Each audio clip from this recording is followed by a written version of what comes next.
This is episode 211 of the InnerFight podcast with Nick Watson. And here it is, a guy that, well, inspiration for many. Nick Watson, thanks a lot for joining us, mate. Listen, I won't spoil it. You give us a background on yourself and, more importantly, what's going on in your life right now. All right, look, first off, huge thank you to get us in here today. Look, my story goes back quite a few years, probably starts with a sport of triathlon, probably when I was about 16. Right. My mum and dad had actually left the UK and decided to live in France. Right. 16, I was at that age where I was enjoying sport, you know what I mean, and they moved out there and they bought a fantastic little hotel on the side of a lake. And when I got there, the first few weeks, there was a little triathlon. Right. Obviously, you swim, you bike, you run. Yeah. And borrowed my dad's bike, surfing shorts, and ran around this course and died at the end and realised that this was a sport for me. Really? And that was 16. So I stayed in France. Actually, went down to Toulouse afterwards. Studied art, of all things. That was a bit of a dream. And ended up again. We set up a triathlon club and loved the sport, and that was kind of the start. Yeah. A little bit afterwards, when I finished in Toulouse, I went back to the UK and kind of pursued a dream of being in health and fitness, and this was going back and actually join the Royal Marines. So a complete contrast. So free haircut. Mate, how? Let's talk about that quickly. Yeah, go on. The first time you get the Marines haircut, what does it feel like? Is it like, this is it, I'm in the Marines, I've got the haircut, or is it not that exciting? No, it's not that exciting, mate. You know what I mean? We can have those haircuts anywhere. You know what that's I mean? True. Okay, carry on. And it probably wasn't that far afterwards. You know, when you're like going to be the new recruit anyway, you've kind of got your hair fairly short. It was so more good afterwards when I came out, then I grew it long. Right. Okay. Actually, I think the first time we met, which was probably about 12 or 15 years ago, plus, I think you had a ponytail. Yeah. And I was like, he looks like his wife. Because she also had a ponytail, but we'll talk about that later. Carry on, mate. So, Royal Marines, 21 at the time, 5 years, great time, to be honest. You know, you meet some wonderful guys, obviously, within the military, and you travel around the world, and we were a little bit everywhere at the end of the day. Right. And thoroughly enjoyed the experience. But I think, like most careers, especially when you're a young lad, I was probably about 25, 26, thinking, you know, if I stay in at this age, I'm going to probably make a full career of it. You stay for life, And you stay for life. You do the full term, which a lot of the boys ended up doing. Right. So we I think I was about 26 when I came out and got into personal training and sports therapy. Right. And that kind of led us out to Dubai, which was almost 20 years ago. Now, mate, you obviously you got into the fitness industry here and you continued in triathlon and have worked in gyms. Through that time, have you continued with your triathlons? And I mean, as I say, I remember sort of back in the day when triathlon started here, you were at the forefront. How's things sort of progressed in that time? Well, look, I think as a sport, it's grown enormously. From the early days that we were first here, they were most of the racers who were down in some of the hotels on the beachfront. There were probably about 20, 30 people that would be participating in them, and and that was probably the scene. Yeah. To where it is today, it's grown enormously. Obviously, now we've got facilities, especially obviously cycling tracks that are safe for people to cycle on. Running is available to anyone, and swimming is obviously always the niche that people always are a bit concerned about. Yeah. But we've got wonderful beaches and enough pools and coaches to obviously get us into the system. Yeah. But how the sport has grown is just enormously, and you know, a lot of beginners are starting to go, hey, this could be a little bit of fun, a little bit of objective. Yeah. And I think the nice thing about the sport is there's 3 different disciplines. Yeah. So if you're good at one, you know, you're probably going to be not so good at the other one and average at the last. What's your favourite? For me, running. Really? Yeah, it's always... the bit at the end, though. Well, but you finish strong, yeah, and that's always the nice bit. Yeah. And it goes up from the swimming. My swimming's terrible. Is so right. Once you get on the bike, you start to enjoy it, and then you finish off running. Mate, that's important, but what's really important is shortly after, or a few years after you moved to Dubai, you luckily were blessed with a son. Yeah. And in that son, pretty much your whole life changed. Yep. Talk us through that. I mean, people listening like, yeah, children are born, lives change, diapers are on, but your case was slightly different. Talk us through sort of how it all, or what happened. Well, look, we opened up a personal training centre actually the same year, a product called U-Concept, right. Over in Jumeirah. And that same year, Rio came into our lives. Rio is obviously 12 now. Yeah. And 6 months in, we got Rio out of the bath one day, and Rio literally stopped breathing. Right. Went completely floppy within our arms. Wow. Lips and fingernails went blue. At 6 months old? At 6 months old. So we had this little child in our hands, and we rushed down to the hospital. Yeah. On the way down, probably about 7 minutes in, he came out of this kind of first seizure. Right. And we actually got to the hospital. They kind of didn't realise what was wrong with him because he looked all right at that stage.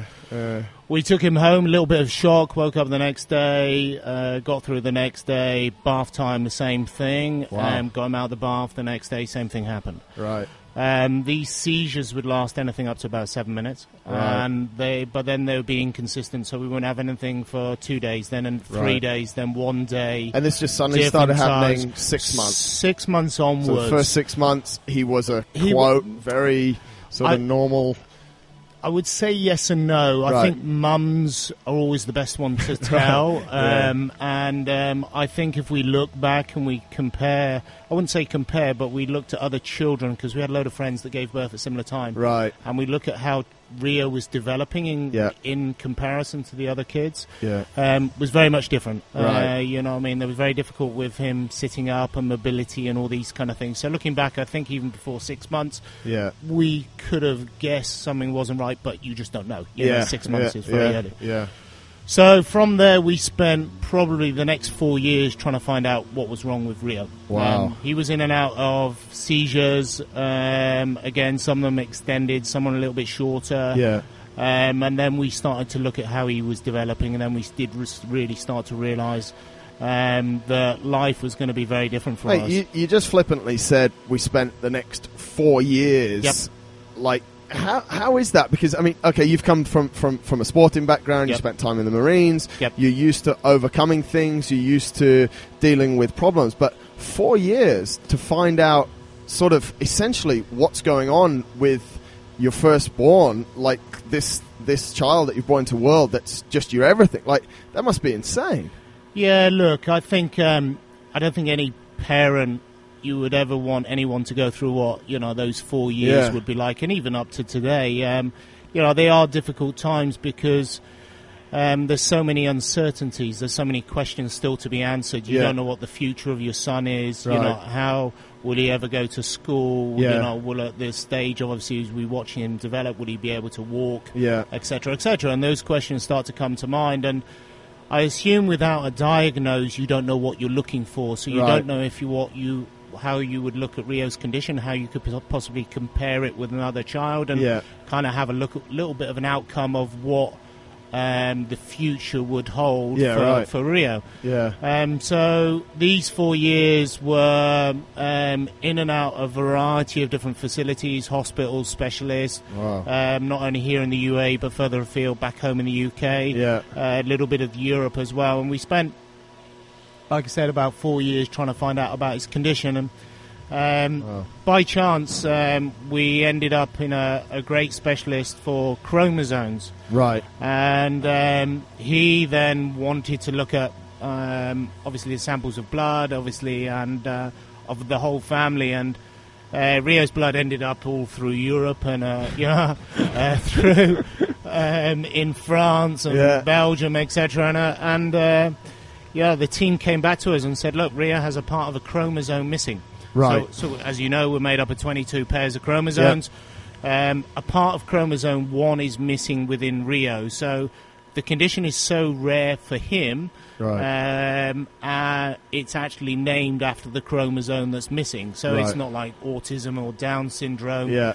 And Rio's condition is called 1q44 deletion. So chromosome 1, part Q44 nice and straightforward. Is, it's easy to remember, is deleted. And, that leads to, the big question is, how does that affect us? So Rio, like I said earlier, has seizures. Right. Learning disability, so he will always need help with learning skills. Right. Sensory integration, so if we had him in here today, he'll be trying to understand this environment. So, there's lights, there's noise, there's music, etc. Yeah. So it takes him time to get used to, obviously, a new environment. The little boy's still in nappy, so, he still needs looking after. So he will always need care. Right. Full stop. Right. And you come to realise that when he was 4 or 5 years old. Well, no, I think prior to that, I think as we watched him develop, we realised something was very different with Rio. Right. The way in which, the early days, we had huge difficulty with walking. He had to wear braces, with his feet for balance and stability.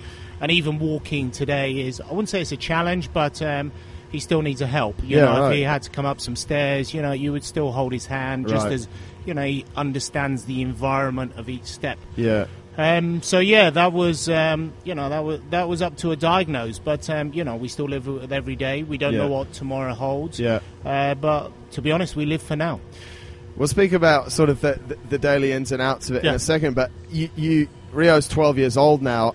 It was a year ago or a little bit before that you decided to take Rio into your world of triathlon and endurance sports and give him that experience.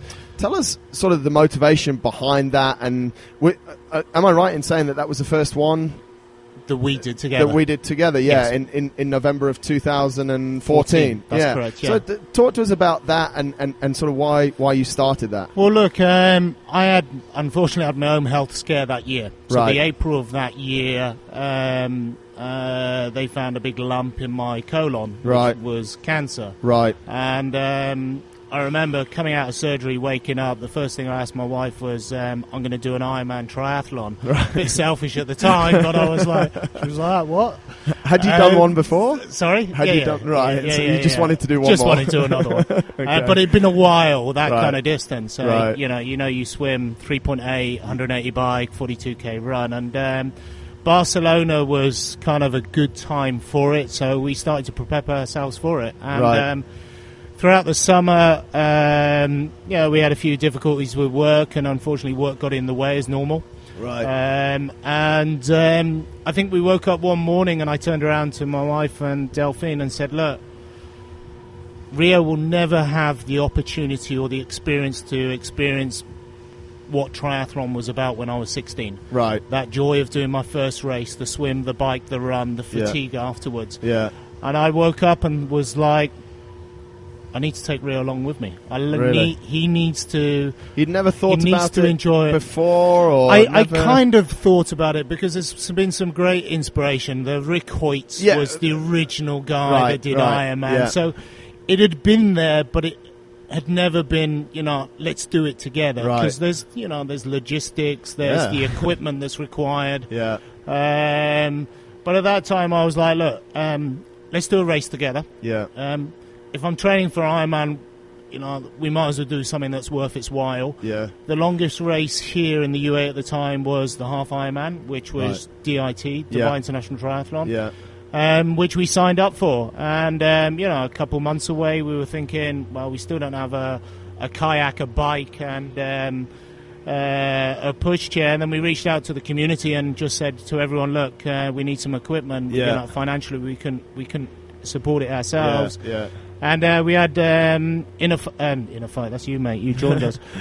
We had Adventure HQ. Sam Whittam jumped on board and he said, mate, look, what do you need within 24 hours? And it was all done and dusted. So talk us through that equipment. I mean, people are listening and they're like, child, man, triathlon, Ironman. This is all a bit strange, especially like you told us, Rio has trouble walking. He has trouble communicating. So talk us through, like, just the basics of it, mate, like the equipment and how it all comes together. Well, look, we for the swim we've got a traditional kayak. Right. We took the smallish version, lightest version of a kayak, but a solid kayak, not an inflatable one. Right. I swim obviously attached to the kayak, so what I use is a series of cords that go around my ankles, right, and then loop through the front of the kayak, so I swim and I pull Rio. Right. So you're essentially swimming, if they're around your ankles, you're essentially doing the swim with your upper body. Yeah, you can still kick. And you still kick a bit, right. A little bit, but in triathlon, you probably know, you don't kick too much anyway. Yeah. You want to save your legs for the rest of the race. And the weight of the kayak is? Oh, it's a good 20 kilos. And then with Rio in it? About 26, so we're up to 40 odd. So you're pulling 40-something kilos through the swim. Yeah. So that's the first bit of equipment that people need to know about. Secondly, you have a modified bike. Well, I wouldn't say it's actually modified. These bikes came from great brand, and they come out of Denmark. Right. And they're originally designed as what we call a cargo bike. Okay. So they use them for inner cities to make deliveries. No way. So they'll put crates of whatever on there, or fruit and veg, and rather than obviously getting in a van, they deliver products around town. Wow. So that's how they were originally designed. And then obviously when they built them, they realised, look, actually we can put a child on the front, put a little chair and a little bit of a seat belt. Got it. And because we had limited time prior to the race, we kind of went out and kind of asked the community what they would recommend, because there's still a few people around the world do similar races as me. Right. And this brand cropped up, so all of a sudden we're like, this seems to be the right bike. Yeah. And we had it shipped out and it was ready for the race.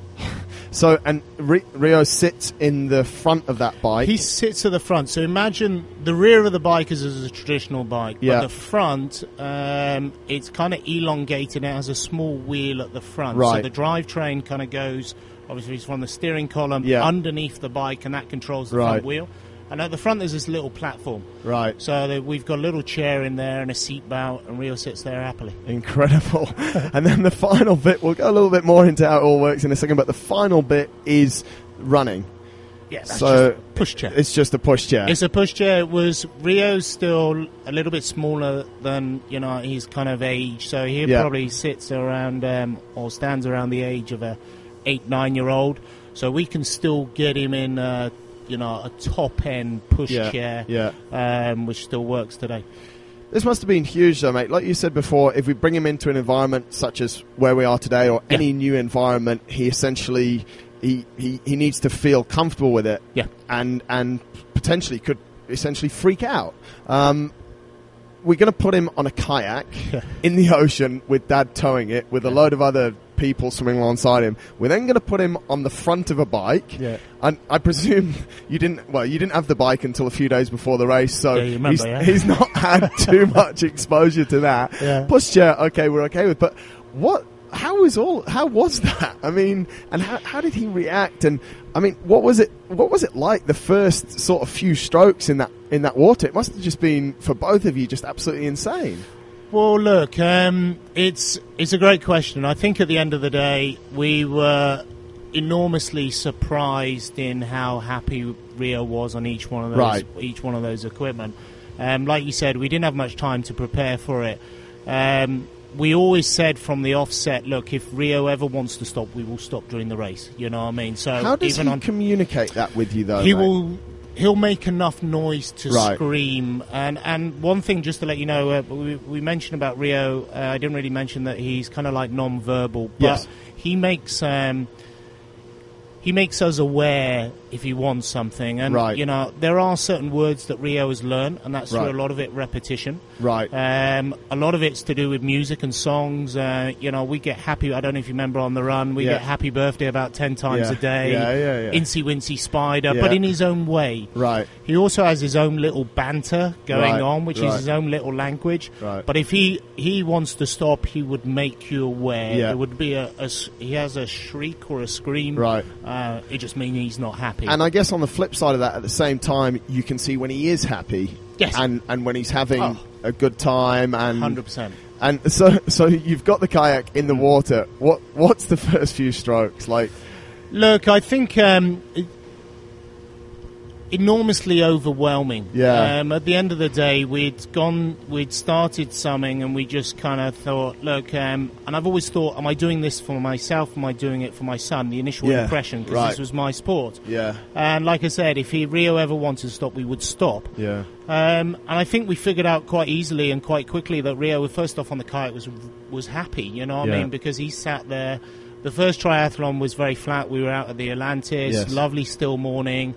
And, you know, from my accounts, we had a friend, Sam again, followed us on a stand-up paddleboard and took video shots. And Rio's just quite happy watching the other swimmers. Right. So, again, that's a sensory thing. It's, you know, it's movement. Yeah. And he loves that. So being involved in that was fine.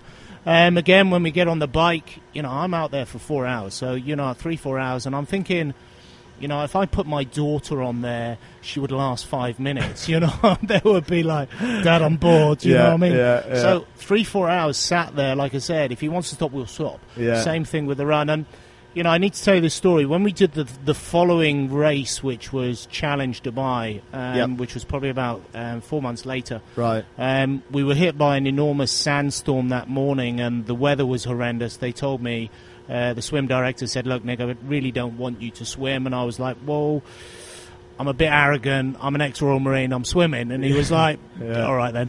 So we swam. We managed to get around the swim. And out on the bike, the weather was absolutely horrendous. The sand was blowing across on all different levels. And we were coming back into town, and we could literally see the Burj Khalifa just through the sand. And Rio looks around at me at one stage, and you can imagine I'm on the tri-bars and his head's just beneath me, and he looks around and his face is absolutely covered in sand, and I'm thinking he's going to say he's had enough. You know, he's going to, Dad, halas, finished, we've had enough. And he turns around, he stares me in the eye, and he goes, Dada?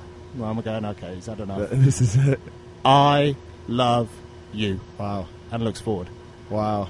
Mate, I'm in tears. Of course. I'm like, this sums up why we do this together. Right. The last 20K was the easiest 20 kilometers I've ever done in my life. Really? And I was just, you know, we were just blown away. And then exactly the same thing. Even when we finished the run and the chair, I have more problems getting him out the chair because he's going, Dada, more. And I'm like, come on, mate, we've just done 7-8 hours. You know what I mean? But isn't it incredible, mate? That's those points are when, you know, you're covered in sand, everything's against you, are the points where a lot of people are thinking, why am I doing this? This is enough. And you've got your son, 12 years old, in front of you, just with that motivation. How does that, because you've been, listen, you've done a lot of triathlons before, you've been in that situation where, you know, the thoughts of going through, why am I doing this? How does it really compare, or can you compare sort of that motivation? I think it's completely different. You know what I mean? When you race by yourself, you're in your own little zone, and there's little things telling you to stop, to start, and everything there. But, you know, when you get that kind of feedback from Rio, and he's always so happy. The great thing about Rio, he smiles and laughs all day. And you know, when you're on the bike with him, he's like chuntering away his own little language and singing happy birthday. And actually, when we did Dubai International Triathlon again this year, it was my birthday. And again, the weather was really bad out on Al Qudra. And I got happy birthday 20 times on the bike, and it was just perfect. You know what I mean? So when he went happy birthday to you, and I was going happy birthday to Daddy. And he was laughing and gigging every time I said Daddy. So, you know, we had this 20 times. So that's banter amazing. On the bike is just so much fun. And he's smiling, he's laughing. I can hear him giggling, and I'm like, that's more than motivation. That's like, that's, you know, I'm definitely going to keep turning the pedals, you know what I mean? Just to stay out here for a little bit longer. Just to enjoy it. Now, mate, obviously on the back of that, fast forward, we're 15 months ahead. You've done multiple races. You've created a brand for yourselves, for you and for Rio and for the family. Tell us a little bit about that and where this whole thing's heading and what it, you know, what's really going on. Yeah, look, Team Angel Wolf was, and let me explain the name. So, my daughter Tia we call Little Wolf, and anyone that's met my daughter, she will turn into a big wolf one day, and she is her own personality. Right. We caught her the other day running around on all fours, making wolf noises, howling. Really? So she's her own little personality. She's a real little free spirit. Yeah. And so we obviously called her Little Wolf, and Rio we call our angel. So, so Team Angel Wolf was obviously the name. Yeah. We started to race last year, and again, like I said, the sport has always been triathlon, but it's not just triathlon. Right. It is doing physical activity, the family together. Right. As I said, it just started with me racing with my son. Yeah. And certain circumstances hit us this year, and with work, and we turned around and decided that why don't we do this actually full time? Right. Why don't we, first off, because one thing that we've always done in the past here in the UAE is spread awareness about children with special needs through other events and activities. Right. So we thought, look, maybe by racing with Rio, this may spread awareness again with children with special needs. Yeah. And it may also help about inclusion and integration of people with special needs by racing. It's sorry to interrupt there, but there's a big percentage of the population here compared to, I think the figures compared to other parts of the world here are quite high of children and people with special needs, and the integration numbers are also pretty low in a lot of situations, aren't they? Well, look, 100%, and I think one thing that we've done in the past, again, is we've been very aware of that. So events that we've done, we've always wanted children to participate without special needs, and if they came along to one of our events and they saw a child in a wheelchair, if they went home that night, asked mum and dad, look, I've seen a little boy in a wheelchair, what's all that about? We've done our job. Right. So that, we're not really exposed, we don't really see people with disabilities here. Yes. And hopefully by doing events or racing with Rio, that starts that kind of exposure. Right. Awesome. And one thing that we are very much focused as a part of Team Angel Wolf is going to schools. Okay. I go to schools on a regular basis. I think I spoke to 1,000 children last week. Wow. The focus is to tell our story. Yeah. Our focus is also to, again, spread the awareness, the inclusion, the integration with children with special needs. Yeah. But my passion is health and fitness, as it always has been. We are so keen to motivate and inspire the next generation to get fit and healthy. Right. We all know we have huge problems with diabetes, obesities, and the earlier we can get hold of children, as in installing good, healthy, strong habits, we can hopefully inspire them for the rest of their lives. Right. By inspiring them with a story, I'm very aware here as well, like back home, we're surrounded by sports people, personalities, role models. Yeah. And kids look up to them, rugby players, football players. Yeah.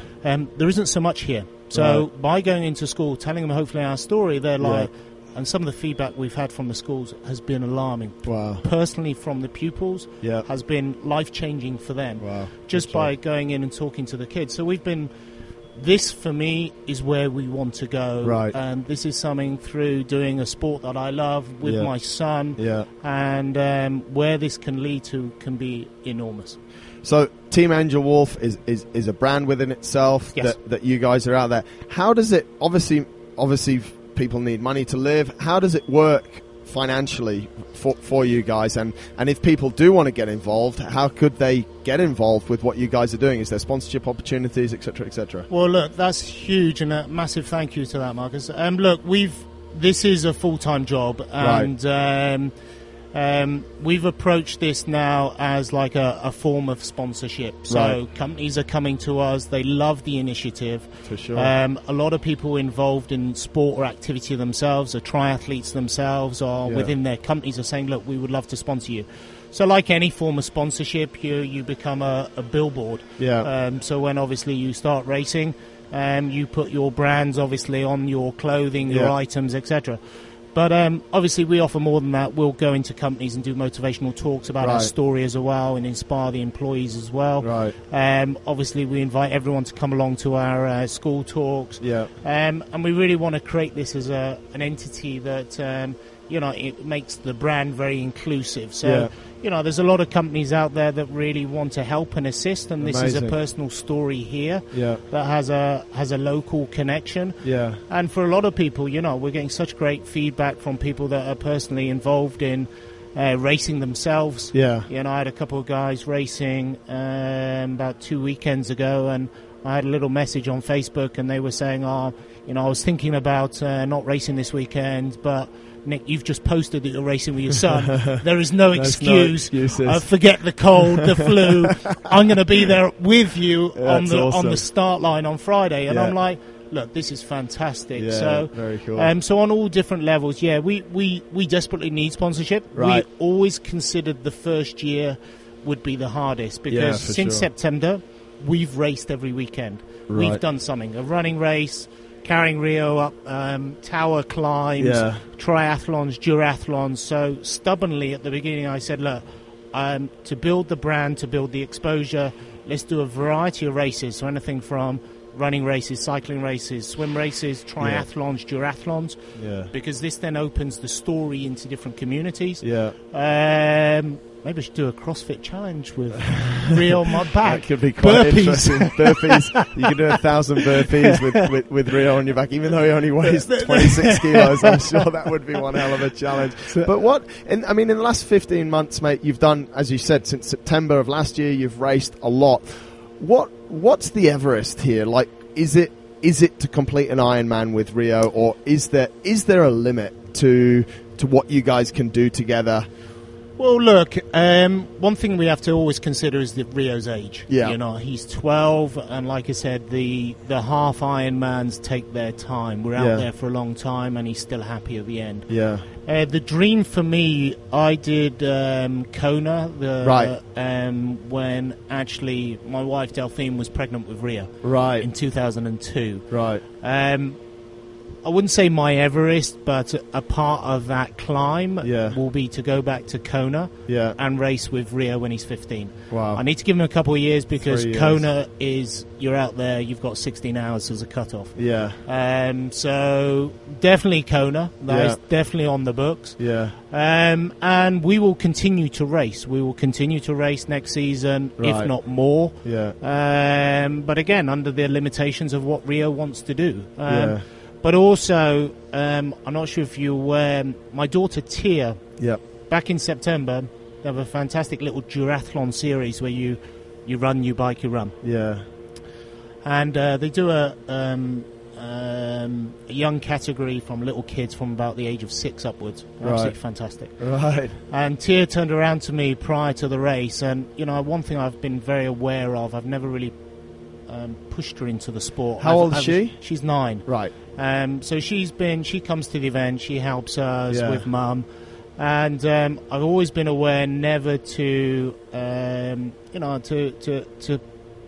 push, but rather than encourage her into the sport that I love, because the last thing I've seen children before being pushed into sport, they hate the sport. 6 years later they never play tennis again for their lives.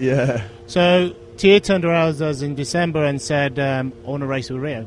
Right. Wow. Wow. So that's she did powerful. The first durathlon with him, so she pushed him for a K. Wow. We had managed to attach a different bike. Her bike was attached to the push chair, so there was an adapter you took off the front wheel. Got it. So she dragged him around for the 6K, and then she ran again, and the event was absolutely fantastic. So by the time she did the second run, the team on the microphones were like, look, who wants to run with Tia and Rio? Wow.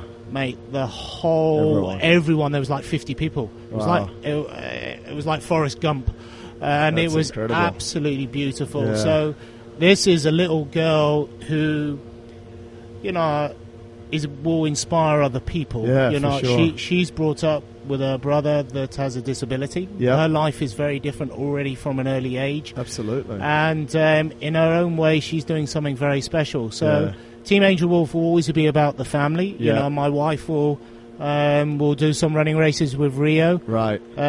We are going to do a little bit of a surprise in about a month's time. Wow. I'll have to keep that one quiet, but I have to make sure I contact you prior, Marcus, with Rio. Yeah. So something we've kind of got planned. Very cool. But yeah, if we can get out there and inspire the next generation and everyone to get fit and healthy, then fantastic. And you've done a good job. Do you think is there a certain part of you that might think that Tia would do a half Ironman with Rio? Is there a certain part of you that wants that, or? I would say once, yes. I'm a bit worried because she'll probably beat me as she gets. And Dad can do it on his own. She'll take Rio, and well, that's been a scary thing as well, because so many of people have asked me, will I race again by myself? Yeah. And it would be really lonely, and I don't know if I would do it. Really? You know what I mean? Because everyone's kind of like saying, Nick, if you manage to swim with Rio, push on the bike and push him, I think everyone's getting a little bit worried because they're like, Nick, how strong are you going to be? And I'm like, then it becomes a bit competitive. So, but what I mean, let's jump into that quickly. Not that directly, but training wise, mate. Do you train with Rio, or do you train with that weight in, for example, the kayak or in the bike? How do you put your training together for it?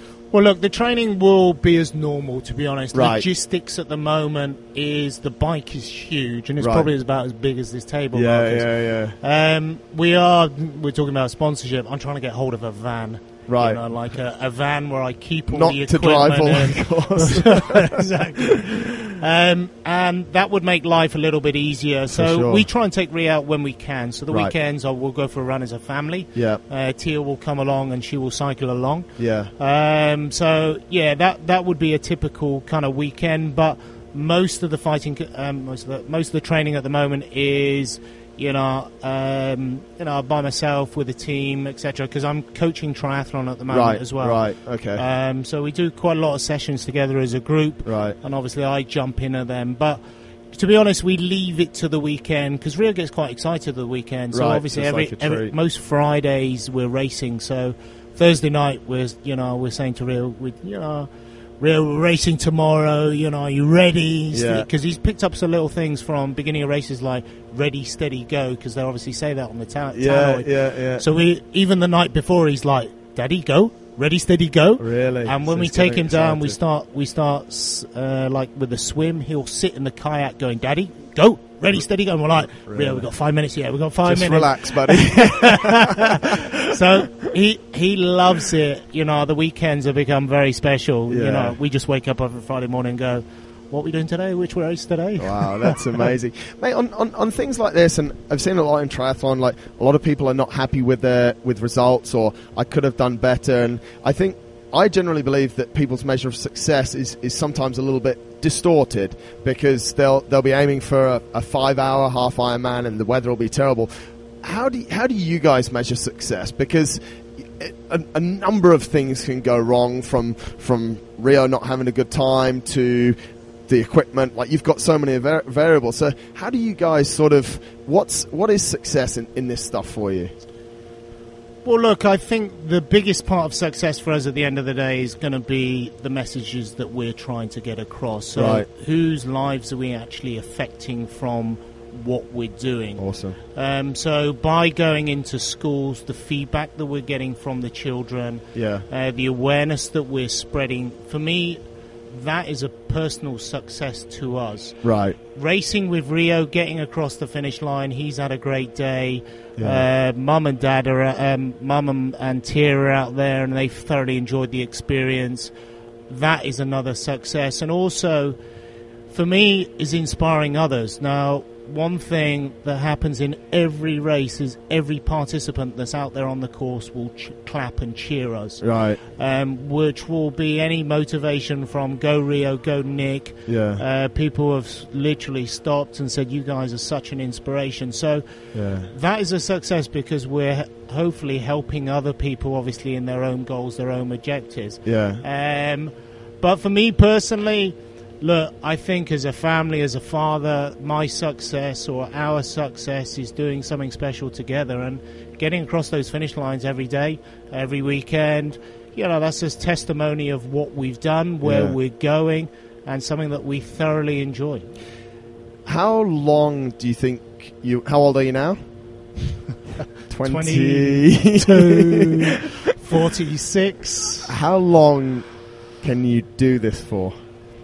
Oh, come on, Marcus, forever. Really? Yeah, I'll keep going. It doesn't matter. Fall off the bandwagon. Really? Look, I think like anything in life, we've thrown lots of things at all different levels, and we get battered down, and that comes with work, with personal, with obviously even with the fitness industry, with keeping yourself well. We get back up on our knees on all occasions, and the main thing at the end of the day is we love what we do. You know, we're passionate about obviously health and fitness. It's all about getting up, and I love this. So if the races get harder, we train stronger, and we enjoy every time we get out there. How do you feel, or how would you feel, you wake up on race day and you don't have that excitement from Rio? He's not ready, steady, go. How does that make you feel? Yeah, that would be a tough day. I mean, because you've obviously said, which I think is a super important point, his safety and his enjoyment is number one. Yep. You wake up on that Friday morning, it's a big race, you've been training hard, and he's telling you, you're getting the signals, he's just not into it. Well, look, we've got to take that in our stride, you know what I mean? Like I said, it's all about him at the end of the day, you know, it's his enjoyment. And one thing I've been very conscious about with racing with him was the story was never about just me and him. He loves what we do. But like you said, if he ever needs to stop, we will stop. We'll find something else to do together. Maybe we'll go stand-up paddleboarding. We'll find maybe another activity. You know, there's other things that work well sensory for him, horse riding. You know, so I think that activity is there for him, and if he loves it, we'll continue, and we'll keep searching for something to make sure that he loves it. If triathlon is not his thing, we'll just find another sport. And get rid of all that clunky equipment and the van. Exactly. Mate, how can people get in contact with you? How can they interact with you? If people do want to speak to you about sponsorship, how can they do that? Social media is the best way. Facebook, get on Team Angel Wolf. Find us on, obviously, on our Facebook. You'll see me there, Nick Watson. Send me a personal message. Befriend me. Say you would love to get involved. That is the best starting point. And there's different, obviously, we know you need a van and stuff, but there's that basic level of support that people can be at the races doing different things. 100%. No matter how people want to get involved. Exactly, and just the support, and especially to what we've found as well, been going to the school talks recently, a lot of the children are starting to attend the races. Awesome. And they are personally bringing mum and dad along to support Team Angel Wolf. Incredible. We're starting to get little banners up whilst we're racing, so that on an emotional side is absolutely fantastic. So even from attending the events, even schools out there, if there's schools out there would love us to come and talk, would love to come and talk to build that connection with them. If there's companies out there would love us to come and talk as well, would love to build that connection. And then sponsorship, like anything, ranges from different levels depending on the amount of exposure. We've got a lot of lovely companies that have come on board of doing things to assist us. So like PR companies, branding, etc., and they just said, look, Nick, we love what you're doing. We can't give you any cash at the moment, but we just love to help in another way with our time and effort and money, lack of money. On those sides, just get in contact. Mate, you've given us a lot of inspiration, motivation, and a lot of keys. If we can wrap it up, if you could just leave people with one piece of advice, what would that piece of advice be? Well, look, I think like anything in life, never give up. Enjoy all the opportunities that are actually given to you. I think at the end of the day, we are thrown, like I said to you earlier, we're thrown lots of things at us in life. I think we need to look at, the fundamentals, the basics of, what's most important. And I think priority at the end of the day has to be friends and family. It's back to basics.